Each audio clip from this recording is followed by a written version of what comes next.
shout outs. I want to give a Rutgers one before you do. I want to give this is a rare occasion where I want to give a Rutgers shout out. I want to beat you to the punch. And shout out Carli Lloyd. Yep. I want to shout out Carli Lloyd, who is just dragging our women's national soccer team. She's disgusted by what she's seeing, TJ, and I fucking love it because that's deserved. They've sucked. They've sucked. There are people that are really mad at her for this take too. Oh no, those people are soft, absolutely soft. This is the thing. Like, if you want to live in a world where like you're treated like athletes, this is part of it. Like if our men's soccer team was this bad, and our men's soccer team has zero expectation, like we're not supposed to actually win the fucking thing. We're just supposed to like not look awful. If our men's team was this bad, it would be a shit show. Like the people, the amount of vitriol that'd be thrown around at how bad these guys are, and fire the coaches and get rid of all. The people would be losing their minds. So of course you're going to do that for the women. That's a good thing. This is a good thing. I don't know. I am so pro Carli Lloyd, and I would be so pissed if I was her. And you know, I played such a vital role in putting those stars on the chest above the crest. And then these guys show up and they just like think that like they've won one of those stars. Now some of them have, you know, like Alex Morgan and Megan Rapinoe. They've certainly contributed to World Cup titles, but I would be disgusted if I was her. I was like, you guys haven't won shit. This team hasn't won shit, you know. And like you build the culture, and then I don't know. The United States women have not been knocked out of the World Cup yet, so there is still a sliver of a hope that they can pull their heads out of their asses and make something of this thing. But what a disgusting, and I think it makes it worse, TJ.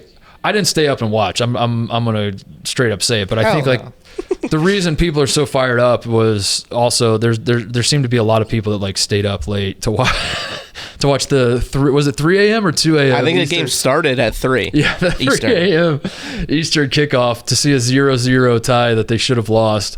Yeah, it's embarrassing, and this is yeah, I don't know. You want to be treated like athletes, and you know you want the equality. This is part of it. This is how it goes. Yeah. Congratulations, you're now treated like men. Just the concept of not scoring any goals for 90 minutes in any level at any like in any game, in any competition, and celebrating after doesn't really sit right with me. I wouldn't be like, yeah, we did nothing for the entire time we were playing. Let's go. It's like even if it was like a high school baseball game and we scored 0, like nonetheless on the world stage. I'm proud of Rutgers icon Carli Lloyd for standing up for the culture that she built in the U.S. women's national team. Yeah, that was awesome. But it's the Frank Beamer meme, the 0-0 Virginia Tech Wake Forest. It's he's regulation. Like, he's raising his fist. He's like, hell yeah.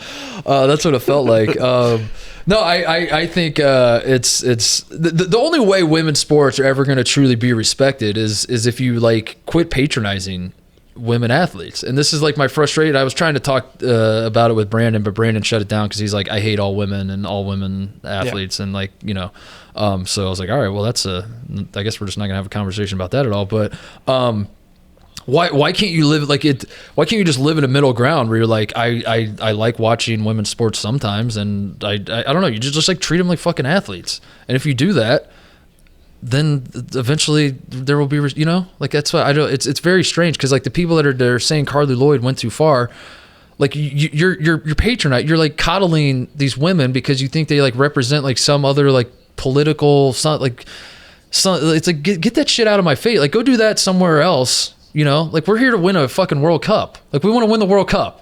That's it. We want to win the World Cup. Yeah. Let's go win the World Cup. Also, if anybody can speak on it, it's Carli Lloyd. It's her. So I'm like, if this was any other scenario with any group of men, they would be getting fucking torched, dude. So like, I have no problem with it. And yeah, if Carli Lloyd wants to do it, like you said, like Carli Lloyd is one of the few just absolute legends of. Carli Lloyd and Mia Hamm, to me, are allowed to say whatever they want, whenever they want about the United States women, and I will always side with them on whatever they're saying, no matter what. Even if they start making personal attacks on the players, I'm like, I don't know, man. It's Carli Lloyd. She's allowed to do it. Yeah. So shout out to her, man, because I do think that's what women's sports in general need. I legitimately think that, like, in a weird way, you need to be able to criticize them if you want to take, not just the United States women's national team, but the WNBA and other women's sport. Like, we should be, when the college basketball season rolls around, women's basketball is going to be huge again this year, I think. And I do want to live in a world where you're, like, able to criticize. Caitlin Clark had a stinker of a game, and instead of being like, yeah, but she's still really, like, if Zach Edey put up that stat line, would we be killing him? Yes, of course. So let's kill Caitlin. Let's kill Caitlin Clark. Let's not kill her, but you know what I'm saying. It's a bad clip to be put out there. Let's kill Caitlin Clark. Anyway, shout out Carli Lloyd. That was awesome. I think that's what. Hopefully, it's a kick in the pants that those ladies need to win this thing.